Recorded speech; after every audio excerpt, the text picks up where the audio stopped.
Awesome. Okay. And again, this is number 36 on page 165. Okay. So the question is, how far up does it go? And the second part is, what is the speed at its highest point? Okay. So right off the bat, we have to consider the fact that it's launched at an angle. And if we think back to projectile motion, it's not, but it is, right? Projectile motion. We're going to use energy, but it is projectile motion mentality. If I launch something at an angle, when it reaches its max speed, or its max height, what type of speed does it still have? An x component of its speed. Because what does it do vertically, remember? For an instant, vertically it stops. Think about the vertical one-dimensional motion problems. You toss it straight up. At the peak, it stops. So it has no vertical velocity there, but it always has some component of horizontal velocity. Yeah. Agreed? Yeah. That's probably what caused you to get the answer wrong, I'm guessing, if you checked your numbers and stuff. Because if you look at the beginning of this problem, the velocity is 8.8 meters per second overall. And that's fine. And we're going to use that to find K1, right? Kinetic energy initially. There's no potential energy in the beginning. There's no elastic energy in the beginning. So that's it for the beginning. Go ahead, Miriam. Why is there no potential? Because it starts at the ground, I'm assuming. It said it's thrown with a speed given, so I'm going to assume it's the ground level. I mean, we don't have the height of the person that's throwing it. Oh, right, and that wouldn't be either because y would be 0. Yeah, I would just call whatever the person launches from, even if this is the person here, ready? That's y equals 0 right there. Remember, UG equals 0 could be whatever you want it to be. So make it the person's hand or the ball or the object upon release. Make that ground level, which is what my solid line here at the bottom is. I'm saying that that is pretty much ground level. Even though, like you said, I know the person is probably standing here, right? And they're trying to throw the object like that. That's what they're really doing. Now, 8.8 is the speed in the beginning to give us K1, as we said right here. But we have to recognize at this location, we've got K2 and we've got UG2. We've got both of those things. It's got height, and at that instant, it's got some speed still. Again, only the x component. And the x component of the speed there is going to be 8.8 times what? Times cosine. Cosine 36, yeah, times the cosine of the initial angle of launch. Remember, that's how you always get the x component of your velocity to start. And when you want the y component, you use instead sine, okay? So we want the x component because we know that at that maximum height, the x component is still whatever it was to start. And that rationale is because we assume no air resistance, very good, in the x direction. Obviously, if air is pushing back against an object, it's going to impede its motion and therefore slow it down. So would it maintain that number, whatever that is, 8.8 times cos 36? All right, now with that said, what are we trying to find for part A? It says, what is its speed at the highest point? Well, that's your answer right there for part A. And that's probably what they're trying to get you to think about, to be honest, recognizing that there is still kinetic energy at maximum height. Now, if you just said 0, then your next answer is going to be wrong also. But if you did the part right for the next part, you would still get credit for it. Remember how in tests I don't double jeopardize you?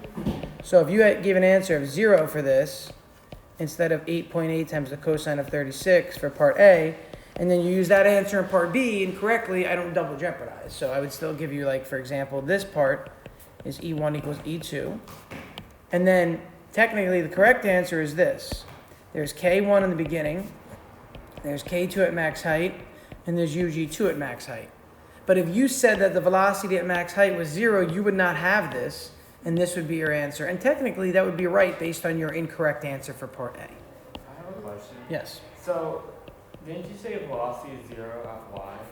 The y velocity is 0 at max height. So does that mean the overall, since y is 0 and x is, vx is 7.12, does that mean like how does that take into Think about Pythagorean theorem when you have the x and y component. Let's say the velocity of something is 4.6 in the x and 5.5 in the y. Overall velocity would become from what? 4.6 squared plus 5.5 squared? Equals c squared, right? Okay, so now go back up here. You've got x as, what did you say it was, 7 point something? 7.12. Okay, so if x is 7.1, then it's 7.1 squared, which is x. Right. What's the y squared? 0. So 7.1 squared equals c squared. So what's c going to be, just? Okay. You see how 7.1 is the overall velocity if Right. y doesn't have a component? So that's what we're going to use for V2 here. and then plus mg y max. I'm going to call it y max because I'm looking at max height, so I just call it y max there instead. Wait, sorry. Mirren, go ahead. I'm confused why you had to draw that. I didn't. This was just an example Oh, answering his okay. question. He was saying, what is the velocity at max height overall? And I said, whatever you got here for the x component, that is the velocity at max height because there's no y component. Right, okay. Um, So, Good? What drops off? um, Yeah, so it turns out mass is not needed. Although they gave it to you in the problem, it is not needed. everyone got maths. Everybody put mass. Do most problems have an extraneous solution? Some do. I mean, like, I may give you a problem that involves mass. You don't need it if you do it the right way. But you could also just do this with mass if it makes it easier for you. I just find canceling it out makes it a lot easier because then it's one less step, one less calculation, one less keystroke, more than like 10 less keystrokes really in the calculator. And we're trying to find maximum height, which is y max. So I can move the 1/2 v squared over. I'll leave the initial one on the left-hand side. I'll move this one over by subtraction. And then that'll equal g y max. So let's just divide the whole thing by g. And I'll put the 2 on the bottom. Does everybody agree with what I'm going to do here? Tell me if this is okay. Instead of the 1/2 in front of each, I'll put the 2 in the bottom. Yeah. Mathematically, it's all right. And then I'll divide by g on both sides. And that's my expression for y max, which, by the way, could be factored further if you had other information. We're not going to do this right now. Like, you don't need to write it, but this is correct, right? Does everybody remember that? That will play a role next chapter, the difference of two squares, but I would stop here, and this is my answer. Okay? You do not need to factor in the difference of squares, because nothing's going to cancel. But hypothetically, if there was a factor on the bottom, quantity v1 plus v2, it would be very convenient to factor and then cancel those quantities, right? Yeah. Does that make sense what I'm saying? Okay, that will definitely play a role in the next chapter where we're going to do that. Anyhow, plug in at this point, you know this value is given. You know this value is obtained from the x component at the maximum height. G we know is 9.8, and you solve for y max. Okay, I don't have a number in front of me. Again, I don't really care about the number at all, obviously. Okay, I just want you to get the theory. A projectile, but we did problems where the angle didn't matter, but I was confused on why it didn't matter. Okay, that's a great question. So the question is, why doesn't the angle matter in the problem from class, but it does here?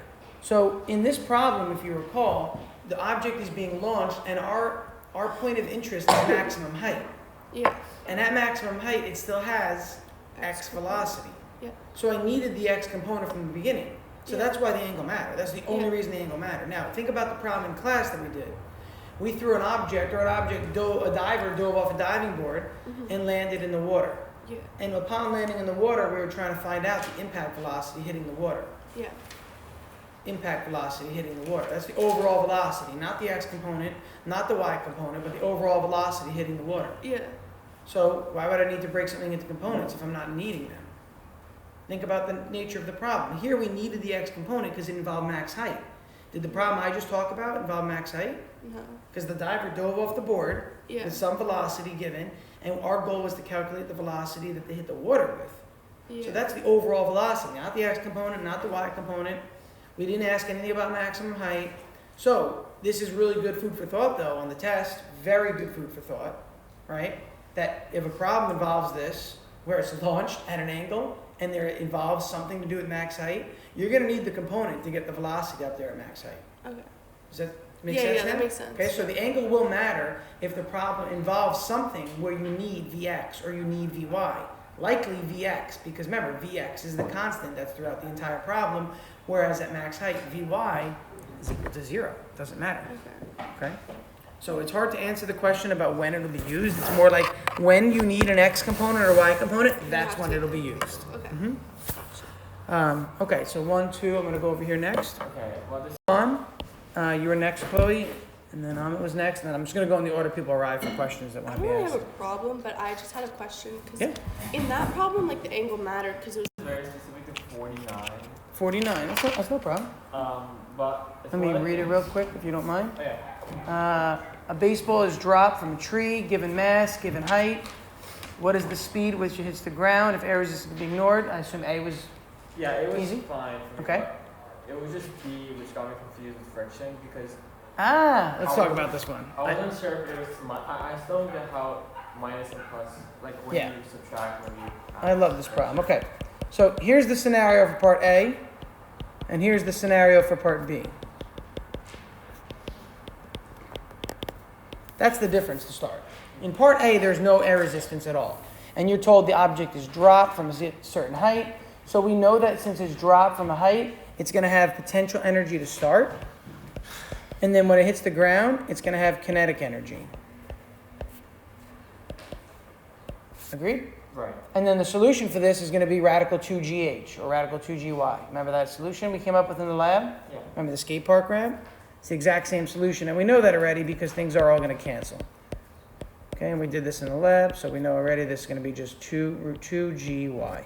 And that's my answer for V upon hitting the ground. What does it come out to be as a number, just so we have it? I mean, I didn't get that, but I got 103 newtons. Well, sorry, 1.03 newtons. How could it be newtons? You're looking at Is this the velocity. third- Wait, 49, right? Or, Yeah, with what speed would it hit the ground if air resistance could be ignored? oh wait, Are you on a different one, maybe? wait. If the F 60 grams. That's for part B. Yeah, that's part That's B. the I'm force asking of part air A. Sorry. That's Part okay. A, I got 15.34. Thank you. newtons. All right. Okay. Oh, So that's okay. So there's the velocity, 15.34, right? If no air resistance is accounted for. But in part B, it specifically says, now that air resistance is accounted for, the speed is actually 8 meters per second that it hits the ground with. So we need to ask ourselves, how much energy did we lose? How much energy did we lose? So let's see. So to start this problem, we have a certain amount of potential energy. Can somebody give me that number? Do mg times y. It's going to be 0.145 times g times the height, which is y of 12. We need to know what that number is now. It is important that we know the overall energy to start this problem. 17.05 joules. Awesome. So that amount of energy is the energy the problem started with. Now, technically, if I were to figure out 1/2 mv squared, meaning finding k at the end there, and using this number, I should get the same answer in part A because energy was conserved. But in part B, we said energy is not conserved, right? So in part B, we know that we've got potential energy to start. We know that we've now got kinetic energy at the end. But we also know that along the way, work was done by the force of friction or air resistance. So we start by replacing the formula for WF with FF times D, as we did in class. Now, that FF is what we're solving for. It says in part B, if it actually hits the ground with 8 meters per second, what is the average force of air resistance? It says average force, by the way, because as an object falls to the ground, the force of air resistance changes. It's usually a function of its speed. It's its speed squared, actually. And you'll learn that next year in AP. The velocity itself changes, but we're looking for the average force. So the average force is something that we can look at over the entire fall. And again, it's like the object is falling through the air and it's getting its motion impeded by air resistance. And that's the work done by friction along the way. Remember how I drew like a squiggly line on the floor for that example in class to show work done by friction? Right. I like to think of it that way, as in like it's hitting the air molecules and that's slowing it down. Our goal is to find FF. Well, we know everything else. This is mgy. This is 1/2 mv squared. Now, this v is 8. It's not 15.34 as it was previously. Okay? If it were 15.34, thank you. If it were 15.34, the value for this would be 0. Because this would just be 17.05. This would be 17.05 because that's part A. We would get the answer. 17.05 equals 17.05 plus the work done. So work done would be 0, but it's not. Because V is not 15.34 in this part anymore like it was in part A. It's now 8 as stated. So now we have to figure out the force of friction. Hey, the value for D, what is it? Viren, it's just 12 meters. It's the distance that the object fell. So instead of calling it D, I'm going to call it Y. Does that make sense? Because Y was 12 meters from earlier. If I go back and point to it, this was 12 meters. Right, we plugged in a 12 here. 12 times mass times G, that's what gave us the 17.05. So that Y value, calling it 12, is the same as the distance, which is 12. So I'm just going to use Y so I'm consistent with my variables. And then I can just solve for FF.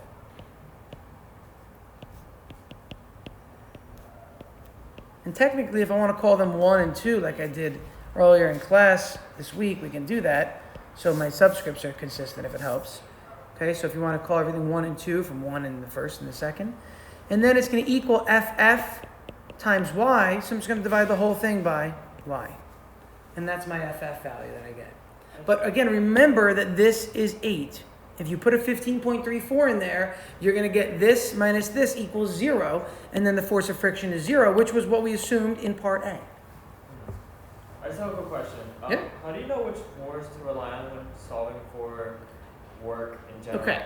When work is done, that's impeding motion, aka friction on the floor or air resistance, it's always FF.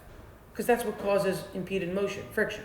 So like for that question, since gravity was adding on to the flow. Gravity, remember, gravity does work in the form of really potential energy. So we don't have to account for gravity doing work already, because we do. When we do our energy diagrams, we are accounting for work done by gravity here, and we're accounting for work done by, technically, and there's no work done right there, I shouldn't say it, work done by gravity. This is considered the work done by air resistance. That's why we use FF for that one.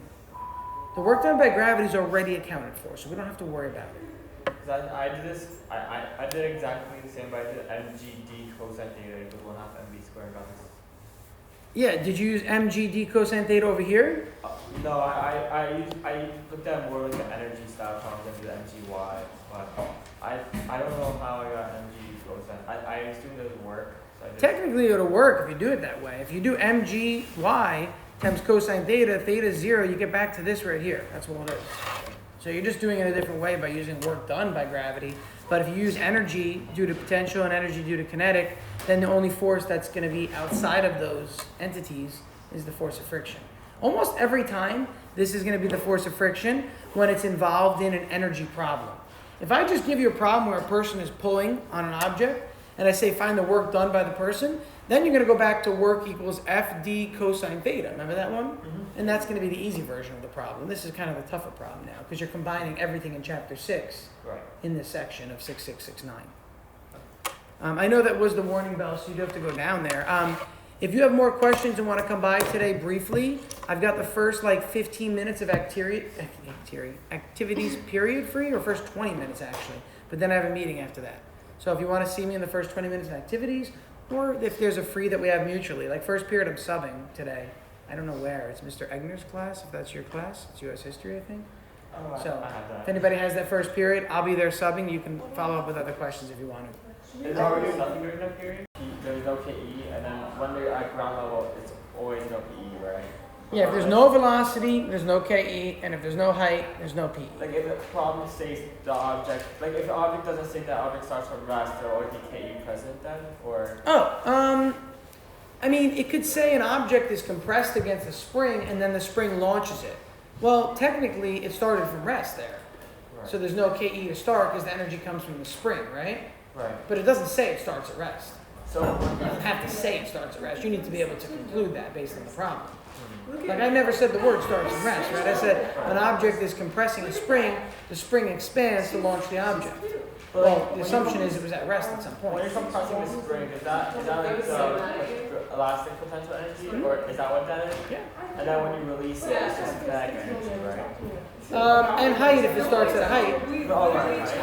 If it starts at the ground, then no. But if it starts on like a windowsill, remember the rubber band example? And then it launches off. And it launches off? No, I'm gonna go back. I'm gonna go back. You know what? I'm gonna go back. After it launches, it's kinetic energy plus whatever else it still has.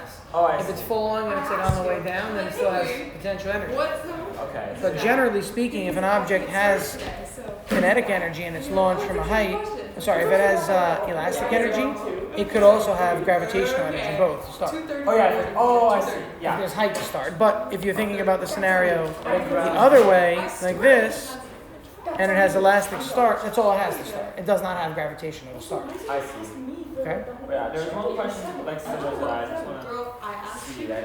You said. So I'm very off tonight. It's okay. You said I said what I Take your time. I'm not in Do a I have rush. a quiz today? Don't know. It's good. Oh god. There's always a chance, right?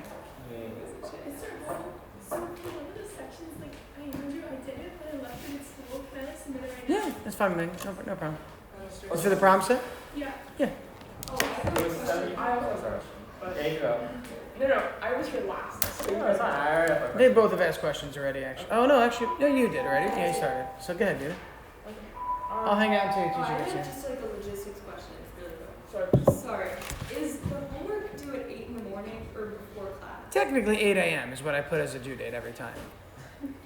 I just don't want students to be rushing to do their homework during the day before it's due. Okay. That's what I don't I'm like just to doing do. a few problems. It's fine. If you finish up and you submit it as your mentor, it's not the end of the world.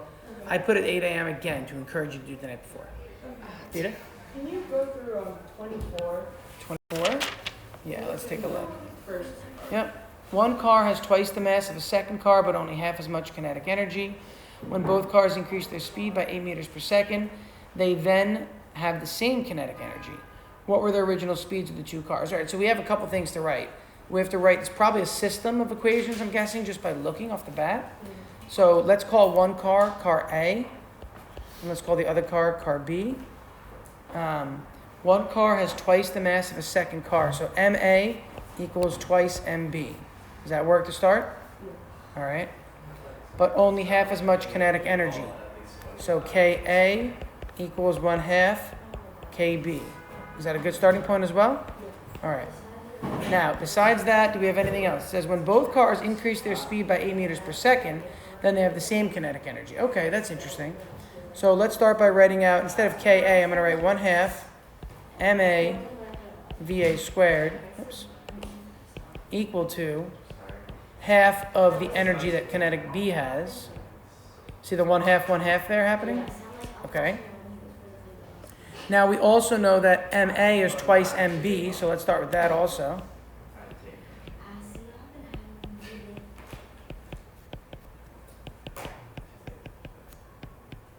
Oops. Okay. You follow what I did just there? Yeah. Okay, so I'm taking that again and replacing it right over here. Now at this point, let's see. We're told that the energies are actually equal when both cars increase their speed by 8. So now I need to go back to make another statement over here and say if I take the original speeds and increase them both by 8, the energies will be equal instead of half of each other. So let's write that statement out. That's going to be 1/2 MA times the original speed plus 8 squared. Does that make sense what I just did there? And that's going to be equal to the same thing on the other side, because the energies are equal, it says, if both speeds are gone up or increased by 8. I'm running out of room. I know it looks like I'm not, but on mine I am. So that's what your other equation would look like right now. And if I look at these equations carefully, I would also be able to plug in for MA again over here, like we did over here for MA. So that would make it a little bit easier for us to solve. 1/2 twice MB equal to VA plus 8 squared. And that's going to equal 1/2 MB VB plus 8 squared. And now look what happens. Conveniently, MB, MB, MB, MB. See all those MBs canceling everywhere? And now I've got how many unknowns? I've got VA and VB unknown, but how many equations do I have?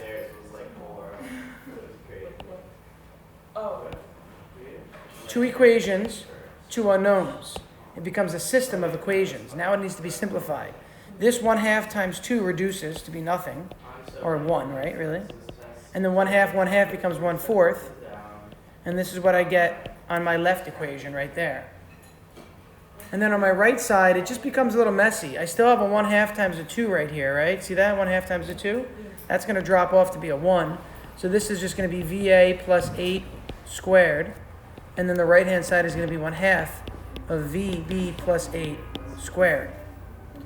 Now I need to go through the process of actually solving this system. Personally, what would I do, if you want my honest opinion? I would solve for VA over here and say that it's just going to be the square root of this, which becomes 1/2 VB.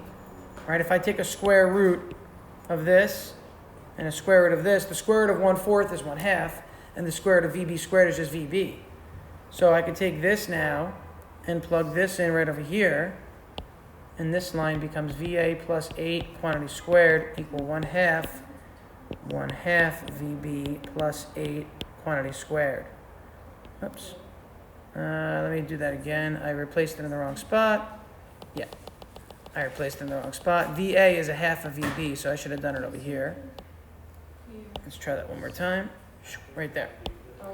Yeah, sorry about that. I'm just reading too fast. I'm trying to get this done before your mentor gets here. That's why I'm just rushing through it.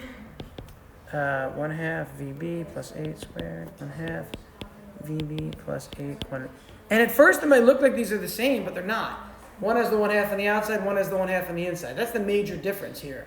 And that's what allows this to be an equation that you could solve for VB. What type of an equation would this be to solve? Is it linear? No. What is it? Quadratic. You'd have to use the quadratic formula, I'm assuming, to solve this. And I can multiply this out. This becomes 1/4 VB squared. And 1/2 of 8 is 4. Another 1/2 of 8 is 4. It's going to be 8 VB plus 64. And that equals 1/2. And then we got to FOIL this side out. Oops. VB squared plus 16 VB plus 64. Then I would distribute the 1/2 to everything. You see the bookkeeping that this is, really? Yeah. It's all bookkeeping. If you want to be an accountant one day, this is great practice. It seriously, it is, because it's like there's so much going on here. I think I'll stick to engineer. And at this point, if you notice, watch what happens. 8 VBs on both sides. It actually makes the problem a lot easier to solve. Without the linear term, solving a quadratic is simple. You just isolate the VB squared and then take the square root. So at this point, I could look and see there's a 1/4 VB squared on the left, 1/2 of VB squared on the right. I could subtract this VB squared over. Wait, it is definitely Mentor, right? You guys are not supposed to be at assembly right now. No. Okay. The 2 Connecticut people aren't here yet, so I'm assuming it's probably 3. Oh, your mentor is Mr. Favana. Yes, and he's in Connecticut. Okay. I was wondering, I'm like, where is whoever's supposed to be? All right, move the 1/4 VB over, subtract it from both sides, leaves a 1/4 VB squared over here. I will also subtract 32 from both sides, just so I can simultaneously get it done. Then I'll multiply by 4, which makes that 128 equals VB squared. And 128 is really 64 by 2, right? If I take a square root, and that becomes 8 radical 2. It's a lengthy problem, Vita. I don't expect you to have something like this on the test because it would just take so long to get it done because of the nature of the systems. But honestly, if you're interested in AP next year, which I know you are personally, but if anyone else is interested in the course, this is the kind of problem that you should definitely be expected to solve. Not on day one, but like as we go through the year, this will become like a regular type of problem where you have a system and you have some sort of a difficult solution to solve, or whether it be quadratic or just more complex than a linear equation, which is really easy. Again, that was number 24 on page 165. I'm recording it, so for anybody at home that missed this morning, on page 165. It took us 7 minutes to do that problem alone. I assume. I'm confused on gravitational potential energy. Okay. So like I know when you have elastics and there's like a spring and there's Yep. also other things, but is gravitational when you're working with a horizontal motion? Does it not apply? Correct. It does not apply at all So it's because there's no. Okay, that's all I need to know. So what is it a function of, though? To answer your question, look at the 3 variables. You always have mass. You always have g. The why? Yeah. So when y is 0, you're on the ground, aren't you? Yeah. So if an object is sliding across a surface, you're probably going to use the word kinetic energy theorem there, or you're probably going to just use kinetic energy only. You know what I'm saying? Yeah. But you're not going to involve potential gravitational energy because there's no height. Okay. And then for when you're doing the FD cosine theta Uh-huh. and there's friction, is Uh-huh. it always 180? Yes. I assume so. I can't think of an example where it wouldn't be. I'm just trying to run through in my head of an example. 0 is when the force and the direction of motion are the same. So if like you were pulling on this with the force F and the direction of motion were also in that direction, then the angle is 0 in that case. But if it's friction that is applied and not a pull, maybe you push this object initially, then you let go of it after you pushed it. Friction acts this way instead because motion is that way. And there's the 180 angle right there. I know it doesn't look like 180 because I stopped, but it goes to there, right? Does that make sense? Yeah. They're collinear. They're like opposing rays. You called them opposite rays in geometry last year, I think, or something like that. Same starting point, both extending the other way. Those are the two angles you would always want to know, Miriam. Besides that, if work is being done, the angle would be given. Like, you know, an object is being pulled by a rope and the angle that is being pulled at is 30 degrees. Well, now you know this is motion because it's being pulled to the right, and that's the applied force. So that angle would be 30. But, Miriam, if in the same problem there was friction acting back, well, friction is still at a 180 degree angle because motion is still to the right. So the angle for friction would be 180, but the angle for the applied force would be 30. And then you would do the work done twice. You would do once the work done by friction and once the work done by the pull or push. It'd be different formulas, right? This would be FF times D times the cosine of 180, whereas this would be FP times D times the cosine of 0. But it's the same problem, it's just that, oh, not 0, 30, my bad, 30. It's an angle of 30 degrees, as I just said. Okay. So the work can be done by a person on an object, or it can be done by friction on an object. Those are the two types of work that we're going to be focused on for sure, or that we are focused on, I should say. I have a question. Yeah. Regarding 73. 73? I tried solving this problem one way, Yeah, we got a name but of the I would check with someone else, and then they said they got a different answer that made more sense. I don't know what the answer is off the top of my head, so I'd have to run through it with you Would to you have to do it. walk through it? Because what I did for this problem was I found the work for the initial distance, which I think, wait, let me scroll down to the problem. So what I did was I solved for the 11 meters, non-clean friction, the work for 11 meters, and then I solved for the work with friction with 10 meters. Mm-hmm. And then I got a different answer than Well, as opposed to. So the work done in the beginning for the first 10 meters equals the change in kinetic energy. Yeah. So if you have the work done, which you do, right? I assume you do here, it looks like, yeah. You could find the speed at the end of the first 11 meters. That's V2 or V final. But then that speed becomes the new speed for the next section. Yeah. Oh. I know how to describe because I did FD cosine theta equals 1/2 mv squared, and then I said a separate solution where I did FD cosine theta minus F of friction d cosine theta equals 1/2 mv squared. This is the starting point, right? That's what you said? And this goes to be 0 because it starts from rest? Yeah. Okay. So the V that you would solve for here would be the V at the end of 10 meters. That's that V right there. Then the problem starts over and it hits a friction-filled surface. And your new V0 here is going to be the old V from the first part. Think about it for a second, logically. The object is sliding. I've pushed it across the table. It's sliding. Then it hits, I don't know, sandpaper. What does the sandpaper cause it to do?